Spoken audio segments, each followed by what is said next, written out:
Diretamente de Serra Negra do Norte, o correspondente Donaldo Nazário Serra traz as notícias mais relevantes, conectando você aos acontecimentos que impactam a vida de toda a população. A Prefeitura Municipal, através da Secretaria de Finanças e Tributação, iniciou no final de semana, sexta-feira, dia 30, o pagamento dos salários dos servidores municipais referente ao mês de janeiro. A folha de pagamento é destinada aos servidores ativos, passivos e pensionistas, que corresponde a uma cifra de R$ 1.248.561,97. Os valores representam, assim, uma cifra importante injetada na economia direta e nos setores do comércio e dos serviços aqui deste município. A Secretaria Municipal de Finanças e Tributação creditou o pagamento na conta bancária dos servidores na sexta-feira passada, dia 30, refletindo assim o compromisso da gestão, injetando mais de R$ 1 milhão no comércio deste município. Por outro lado, a Prefeitura Municipal divulgou o cronograma do calendário anual de pagamento dos servidores municipais para o ano de 2026. O calendário de pagamento será da seguinte maneira: janeiro, pagamento do dia 30, fevereiro, pagamento do dia 27, março e abril, pagamento do dia 30, maio, dia 29, junho e julho, pagamento do dia 30, agosto, no dia 28, setembro e outubro, pagamento do dia 30, novembro, dia 27 e dezembro, no dia 30. A população de Serra Negra do Norte, que vem enfrentando sérios problemas de falta de água em função da estiagem, consequência da seca, o pior é que o Poder Público Municipal fez a entrega da fatura da conta de água correspondente ao mês de janeiro. Os moradores questionam: se não existe água nas torneiras das casas, por que o Poder Público Municipal está obrigando a população a efetuar o pagamento da conta de água do mês passado, ou seja, de janeiro? Como não existe água na rede pública, parte da população está comprando água pelo sistema terceirizado, por meio de operação carro-pipa, ou mesmo sendo atendido pelo fornecimento de distribuição em chafariz. O mais agravante é que ontem, domingo, por exemplo, todos os chafariz públicos estavam totalmente vazios, proporcionando revolta à população. A maioria das reclamações era das donas de casa, aquelas mulheres que trabalham semanalmente nas indústrias e nas fábricas de panelaria e que reservam o domingo para as suas atividades domésticas, ou seja, lavagem de roupas e atividades no dia a dia de suas residências, o que lamentavelmente deixou de ser realizado por falta de compromisso do setor responsável pelo fornecimento de água dos chafariz públicos aqui desta cidade. De Serra Negra do Norte, Donaldo Nazário Serra.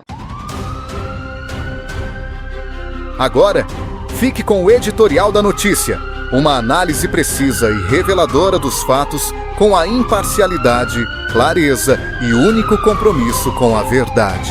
Bem-vindos! Hoje a gente vai mergulhar numa história que, olha, parece roteiro de filme, mas é a vida real acontecendo no município brasileiro. É verdade. Estamos falando de Serra Negra do Norte, lá no Rio Grande do Norte, e as fontes que a gente analisou, uma reportagem e uma nota de análise, elas pintam um quadro, assim, fascinante e muito preocupante ao mesmo tempo.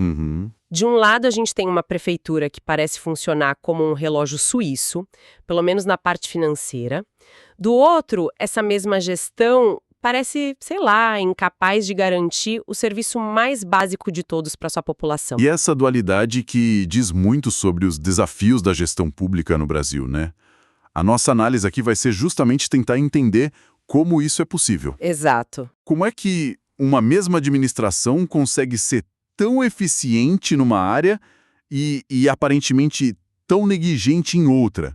O que acontece ali nos bastidores, sabe? Para que existam essas duas realidades convivendo. É isso. Então vamos começar pelo lado que funciona, pela vitrine da gestão. As fontes deixam muito claro um compromisso assim impressionante com as obrigações financeiras. Certo. O exemplo mais concreto é o pagamento dos salários de janeiro. Começou a ser pago na sexta-feira, dia 30, tudo certinho. E é importante a gente ter a dimensão do que isso significa. A folha de pagamento total, segundo os documentos, é de R$ 1.024.561,97. Mais de R$ 1 milhão. Exato, mais de R$ 1 milhão. E isso cobre todo mundo, os servidores que estão na ativa, os aposentados, que a administração chama de passivos, e também os pensionistas. Nossa, R$ 1 milhão para um município pequeno é uma injeção de grana gigantesca na economia local. Gigantesca. As fontes até descrevem isso, falam que movimento, comércio e os serviços é o dinheiro que vai direto para o supermercado, para a farmácia, para a lojinha da esquina. É o que faz a roda da economia girar, né? Com certeza. Mas me ajuda a colocar isso em perspectiva. Esse valor, essa folha de pagamento, representa o que no orçamento de uma cidade como Serra Negra do Norte? Olha, em muitos municípios de pequeno e médio porte no Brasil, a folha de pagamento pode, assim, facilmente consumir mais de 50%. Nossa, às vezes chegando perto dos 60% de toda a receita corrente líquida. Então, gerenciar esse fluxo de caixa com essa precisão, pagando rigorosamente em dia, não é um feito pequeno, não. Não mesmo. É um sinal de controle fiscal e de um planejamento muito, muito forte. E por que isso acaba virando, muitas vezes, a prioridade número 1 de uma gestão? É só para manter a economia local aquecida ou tem mais coisa aí? Não, é bem mais complexo. Existem incentivos muito claros para esse foco. Primeiro, a Lei de Responsabilidade Fiscal, né? Ela impõe limites rígidos para gastos com pessoal. Ah, claro. Estourar esse limite pode levar à rejeição das contas do prefeito, o que torna ele inelegível. Então existe uma pressão enorme dos órgãos de controle, tipo o Tribunal de Contas. Faz sentido. Pagar em dia e dentro do limite é a primeira prova de boa governança que um gestor apresenta. E, além disso tudo, tem o fator político. A base eleitoral. Exatamente. Servidores públicos e suas famílias são a base eleitoral importante.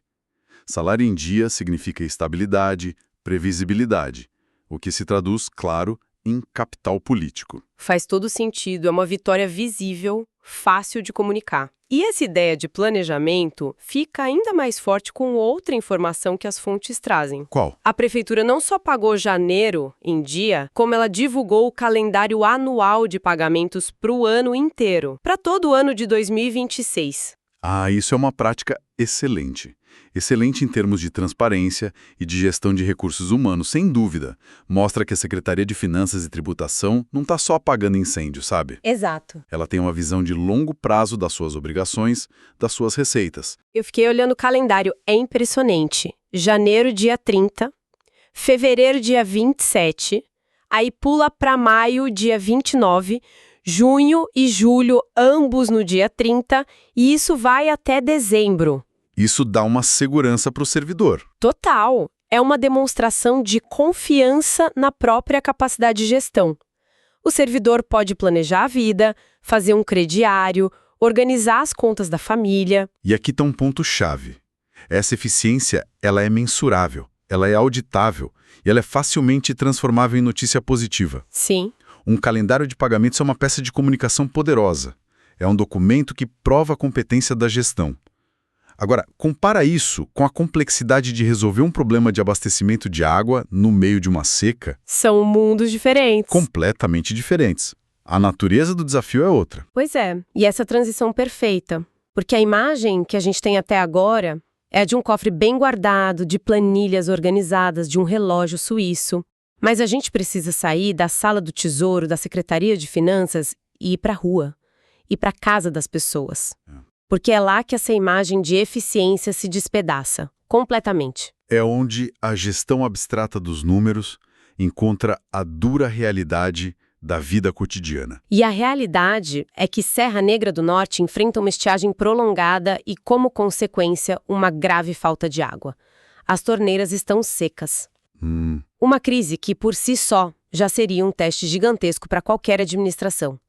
Mas é a resposta da prefeitura que transforma uma crise da natureza numa crise de gestão. E o estopim da revolta, segundo as fontes, é um ato que beira o surreal, né? É inacreditável. Mesmo sem fornecer uma gota d'água, a prefeitura emitiu e entregou as faturas de cobrança da conta de água de janeiro. Espera um pouco, deixa eu ver se eu entendi direito. A mesma prefeitura que planejou o calendário de pagamentos até dezembro... Sim. Não conseguiu parar o sistema que cobra por um serviço que não foi prestado em janeiro. A desconexão aqui é tão grande que parece ficção. Eu fico me perguntando, qual é a lógica por trás disso? Pois é. É pura burocracia? Um sistema automático que ninguém lembrou de desligar?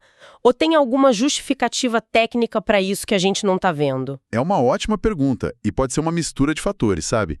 Em muitas administrações, os departamentos funcionam como silos isolados. Um não conversa com o outro. Isso. O setor financeiro, que é eficiente e automatizado, tem a tarefa de gerar receita. Ele segue um cronograma, o sistema cospe as faturas, ponto. O setor de obras ou de saneamento, que é o responsável pela operação, está lá na ponta lidando com a crise e talvez a comunicação entre eles simplesmente não exista. A mão direita não sabe o que a esquerda está fazendo. Ou não fazendo, no caso. Exatamente. A mão direita, a que cobra, não sabe que a mão esquerda, a que deveria entregar a água, está paralisada. Mas mesmo que seja um erro burocrático, o efeito para o cidadão é devastador.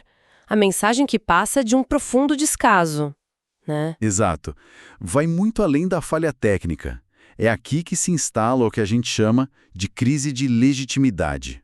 O contrato social básico entre o cidadão e o poder público é: eu pago meus impostos e taxas e você me entrega serviços essenciais. Simples assim. Quando o Estado falha na parte dele, mas continua exigindo a do cidadão, esse contrato é quebrado. A cobrança soa como um insulto, uma prova de que a máquina pública está mais preocupada em arrecadar do que em servir. A prefeitura perde a moral. E com as torneiras secas, as pessoas precisam buscar alternativas, claro. As fontes descrevem bem o dia a dia dessa sobrevivência. Uma opção é comprar água de carros-pipa. Um sistema privado. Isso, um sistema privado que pesa ainda mais no bolso de quem já está sendo cobrado por um serviço que não recebe. Ou seja, a ineficiência do poder público gera um novo custo para o cidadão. Ele paga 2 vezes. Uma na fatura que chega em casa e outra para o caminhão que para na porta dele. Terrível. A outra alternativa, que deveria ser a resposta pública para a crise, seria buscar água nos chafarizes públicos mantidos pela prefeitura. Mas é aqui que a crise atinge um novo patamar. O que aconteceu? A reportagem é enfática. No último domingo, foi relatado que todos os chafarizes públicos da cidade estavam vazios. Todos. A solução emergencial, a rede de segurança, também falhou. Nossa. Essa falha no plano B é, para mim, o ponto mais sintomático de toda essa história. Uma seca é um fenômeno natural. Certo. A falha no abastecimento principal pode até ser compreensível dependendo da gravidade da estiagem, mas a falha em manter os chafarizes, que são a resposta direta e planejada para a crise, isso é inadmissível. Totalmente. Isso transfere o problema do campo da fatalidade para o campo da incompetência de gestão. E as fontes são muito diretas na acusação. Atribuem a situação dos chafarizes à falta de compromisso do setor responsável. Não falam em falta de dinheiro, nem de falta de caminhões. Falam em falta de compromisso. E isso se conecta perfeitamente com a nossa discussão inicial. A mesma administração que tem disciplina e compromisso para planejar um calendário de pagamentos com 1 ano de antecedência, Não consegue organizar a logística para encher chafarizes no fim de semana. Por quê? porque, voltando ao ponto dos incentivos, encher um chafariz no domingo não gera o mesmo tipo de capital político. Não aparece da mesma forma num relatório do Tribunal de Contas. Ah, entendi. É uma operação, assim, logisticamente complexa, de baixo glamour e que só é notada quando falha. E ela falhou. De forma catastrófica. E essa falha não é abstrata, ela tem um rosto, tem um impacto humano muito, muito concreto. E para a gente não ficar só na análise, a reportagem traz um exemplo que pinta um quadro muito vívido disso. Isso é importante. O foco é nas donas de casa. Muitas delas trabalham a semana inteira fora, em pequenas indústrias, fábricas de bonés, a bonelaria, que é uma atividade forte na região. Uma rotina de dupla, às vezes tripla jornada, que é a realidade de milhões de mulheres no Brasil, né? Exatamente. E para essas mulheres, o domingo não é só um dia de descanso. É o dia de colocar a casa em ordem para a semana seguinte, é o dia de lavar a roupa da família toda. Claro. Elas contam com esse dia e com a água dos chafarizes para fazer isso. E no último domingo, não tinha água. A tarefa essencial que organiza a vida da família inteira para a semana de trabalho simplesmente não pôde ser feita. É impressionante como a gestão pública, quando falha, ela não falha de forma abstrata. ela se materializa como um obstáculo concreto na vida de alguém. Nesse caso, na rotina de uma mulher que só queria lavar a roupa da família. A revolta, segundo a fonte, foi imensa. Não é um mero inconveniente. É a paralisação da vida doméstica, é o acúmulo de trabalho, é a desorganização que vai impactar a semana inteira que está começando. Pois é. A ineficiência da prefeitura se traduz diretamente em mais dificuldade e mais estresse na vida dessas pessoas. E aqui a gente vê como a falha de um serviço básico nunca é democrática. Ela não afeta a todos da mesma forma. Impacta desproporcionalmente quem já é mais vulnerável. Com certeza. Quem tem menos recursos para comprar água de caminhão-pipa, quem depende do domingo para organizar a vida. A falha da prefeitura não é uma estatística num relatório. Ela se manifesta na pilha de roupas sujas, no tempo perdido, na frustração de um dia que deveria ser de descanso e vire um dia de impotência. Exato. Isso revela que a gestão pública não é só sobre planilhas. É sobre entender as necessidades reais e cotidianas da população. Isso me leva a pensar, será que essa eficiência fiscal não acaba criando uma espécie de miopia na gestão? O gestor fica tão focado nas métricas que são cobradas pelos órgãos de controle que ele perde a sensibilidade para o que está acontecendo na rua? Eu acho que você tocou num ponto crucial. Não é necessariamente intencional, mas pode ser um efeito colateral do sistema, sabe? O sistema recompensa o prefeito que fecha as contas, que paga salários em dia. Mas não há um prêmio equivalente para o prefeito que garante que o chafariz esteja cheio às 7 da manhã de um domingo. Não tem. Essa desconexão entre o que é medido e o que realmente importa para a qualidade de vida do cidadão é talvez o maior desafio da governança hoje. E mais, a ausência de um plano de médio e longo prazo para a questão da água, que não é mencionada nas fontes, é outro dado alarmante. Verdade. Chafarizes são paliativos. Uma gestão que planeja as finanças com 1 ano de antecedência deveria estar, no mínimo, discutindo a perfuração de novos poços, a construção de adutoras, programas de reuso de água. A ausência dessa discussão sugere que a crise está sendo tratada como um problema pontual e não como um desafio estrutural. Então, o que tudo isso significa? A gente chega ao fim da nossa análise com essa imagem de uma gestão de 2 faces, como descrevem as fontes. De um lado, o rosto da eficiência burocrática, do controle, do planejamento financeiro. Isso. Que paga mais de R$1 milhão com precisão de meses. Do outro, o rosto do abandono operacional, da incapacidade de realizar uma tarefa básica e emergencial, como abastecer um chafariz, deixando a população na mão no momento em que ela mais precisa. E essa dualidade nos obriga a uma reflexão final, a uma provocação. A história de Serra Negra do Norte nos força a questionar o que realmente significa boa governança. Será que ela se define só por orçamentos equilibrados e pagamentos em dia? Que são as métricas favoritas dos analistas e dos órgãos de controle? Ou será que o sucesso de uma gestão deveria ser medido fundamentalmente pela sua capacidade de entregar serviços que funcionam, de garantir dignidade e de responder com agilidade às necessidades da população, especialmente numa crise? É uma pergunta fundamental. Quando as planilhas estão perfeitas, mas as torneiras continuam secas e as roupas sujas se acumulam, o que de fato define uma administração bem-sucedida? Talvez a verdadeira medida da competência de um governo não esteja na ordem dos seus livros contábeis, mas na qualidade da vida que os seus cidadãos conseguem viver. Você acabou de acompanhar as principais notícias de Serra Negra do Norte com o correspondente Donaldo Nazário Serra, que há mais de 50 anos vem levando informação com seriedade, compromisso e credibilidade a toda a comunidade do Seridó do Rio Grande do Norte e da Paraíba.